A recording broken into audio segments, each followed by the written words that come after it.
today's protective style. Now, I know it doesn't look like a protective style, but I'm participating in what I'm calling the ultimate protective style challenge.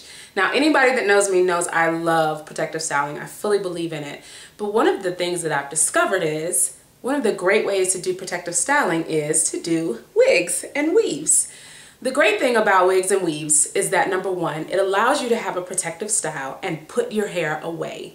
So my hair is not accessible to me right now, and it's going to remain in the protective style for the entire week because I'm wearing a wig. So it's going to remain in the protective style until I take my wig off, take my hair loose, wash it, redo it, and put it back on. The other great thing about wearing a wig for a protective style is that it still gives you the versatility and the opportunity to wear different hairstyles. So I absolutely love it. And ever since I started doing this, a lot of people have been asking me questions. We also did a spot on the Natural Light radio show where we talked about wigs and weaves and the best ways to use those for protective styling.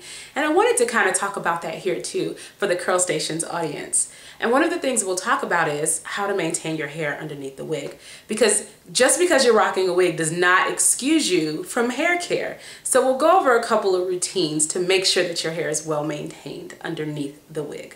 The other thing we'll talk about is how to make the hairline look real. My beef with lace fronts is that they look crazy. It looks like you've got like a pound of hair coming out of your forehead. So I saw this technique on YouTube and I learned how to do it, and so I'm going to share that with you as well. We'll go over how to make the hairline look real. Then we'll kind of talk about how to make it your own and just a couple of different ways to wear your wig. So I hope that you enjoy. Thanks for watching. Let's talk routine. You want to make sure that if you're wearing a wig or a weave, you're doing everything you need to do to care for your hair underneath it. So you want to make sure that on a weekly basis, at the very least, you are washing and deep conditioning your hair. If you're a no poo person, absolutely fine. You can do a no poo wash. But you want to make sure that you're keeping your hair clean and conditioned. Then you want to follow up your wash with a nice leave-in conditioner and put your hair into a protective style.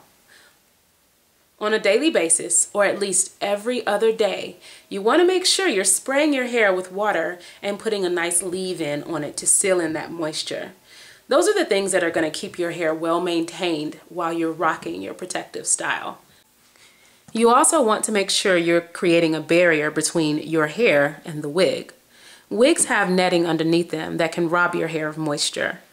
So, my advice to you is to get a wig cap to put underneath it. Now, there are several options for you.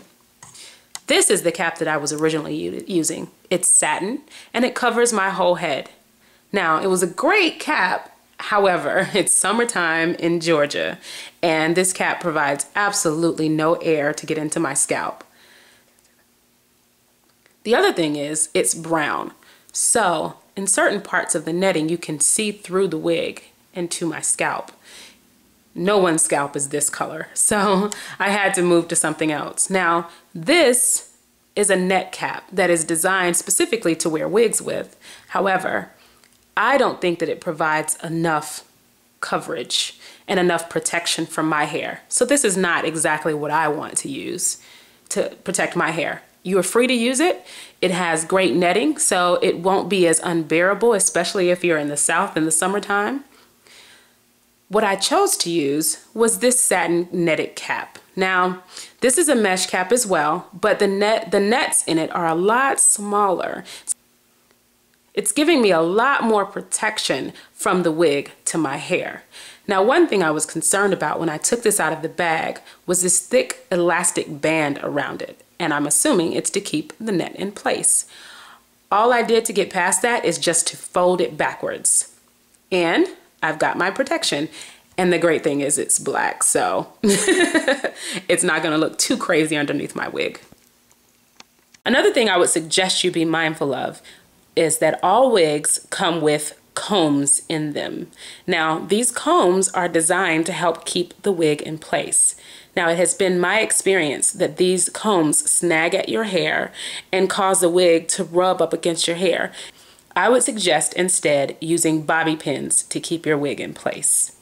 That's one of the ways you can avoid having that wig snag and also avoid having the wig move as well. No one wants to lose their wig walking down the street. So keep those things in mind. Well, that's it for hair maintenance. Hopefully you got some really good tips to take great care of your hair underneath your wig. Let's now talk about how to make your hairline look real.